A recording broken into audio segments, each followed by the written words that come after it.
गणपती बाप्पा मोरया. नमस्कार मंडळी, आज आपण बनवणार आहोत एकदम खास आणि सीजनल स्पेशल रेसिपी उकडीचे आंबा मोदक. अंगारकी संकष्टी चतुर्थीला गणपतीसाठी एक सुंदर आणि चविष्ट नैवेद्य. चला तर मग सुरुवात करूया. सर्वप्रथम सारण तयार करून घेऊया. एका कढईत आधी खसखस मंद आचेवर भाजून घ्यायची. त्याच कढईत 1 चमचा तूप गरम करा. त्यात 1 कप ताजं खोबरं घाला आणि हलक्या आचेवरती परतून घ्या. आता त्यात अर्धा कप आंब्याचा रस घालायचा आहे. हा आंब्याचा रस आपल्या मोदकाला एकदम स्पेशल चव देणार आहे. आता त्यात गूळ घाला आणि गूळ पूर्णपणे वितळेपर्यंत ढवळत राहा. गूळ, खोबरं आणि आंब्याचा रस छान एकत्र मिक्स झाल्यावरती त्याच्यामध्ये आपण काजू बदामचे तुकडे आणि भाजलेली खसखस घालणार आहोत. आणि सर्वात शेवटी वेलची पावडर घाला आणि सगळं मिश्रण घट्ट होईपर्यंत शिजवायचं आहे. सारण तयार झालं की ते बाजूला काढून थंड होऊ द्या. आपल्या सारणाचं मिश्रण एका बाजूला थंड होतंय तोवर आपण उकडीची तयार करूया.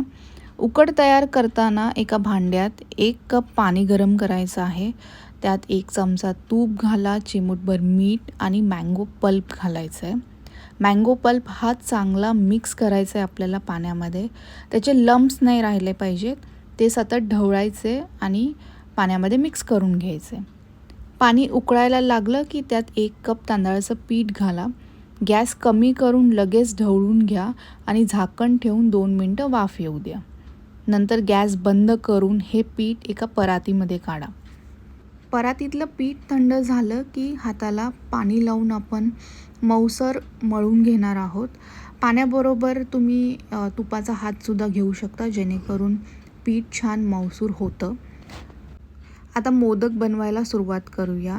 लहान, छोटे, मोठे जसे गोळे हवेत तसे तुम्ही घ्या आणि हाताने किंवा साच्याने त्याची पारी तयार करा. त्यात आंब्याचं सारण आपल्याला भरायचं आहे आणि सुंदर मोदकाचा आकार द्यायचा आहे. उकडीचे मोदक हे खूप नाजूक असतात, त्यामुळे बनवताना खूप पेशन्स लागतात. पाऱ्या करणं इतकं सोपं नाही आहे, पण हळूहळू जशी जशी आपण प्रॅक्टिस करतो तसं तसं आपल्याला जमतं आणि आपण करू शकतो. हे बघा, छान असे उकडीचे मोदक, किती सुंदर आकार आला आहे त्याला. सगळे मोदक तयार झाले की त्यांना वाफवण्यासाठी ठेवूया. मोदक पात्रात किंवा इडली कुकरमध्ये 10 ते 12 मिनटं आपल्याला वाफवण्यासाठी मोदक ठेवावे लागतात. हे एक एक करून असे मोदक आपण पाण्यात भिजवायचे आहेत आणि उकड काढण्यासाठी चाळणीमध्ये ठेवायचे आहेत. झाकण बंद करून हे 10 ते 15 मिनटं कमीत कमी आपल्याला ठेवायचे आहेत आणि त्याची उकड काढायची आहे. त्याच्यावरती आपण हे केसर लावून ठेवणार आहोत वाफ काढायला. वाफवल्यानंतर गरम गरम सुगंधी उकडीचे आंबा मोदक तयार आहेत. गणपती बाप्पाला नैवेद्य दाखवा आणि सगळ्यांसोबत आनंदाने प्रसादाचा आस्वाद घ्या. जर तुम्हाला ही रेसिपी आवडली असेल तर लाईक, शेअर आणि सबस्क्राईब करायला विसरू नका. गणपती बाप्पा मोरया.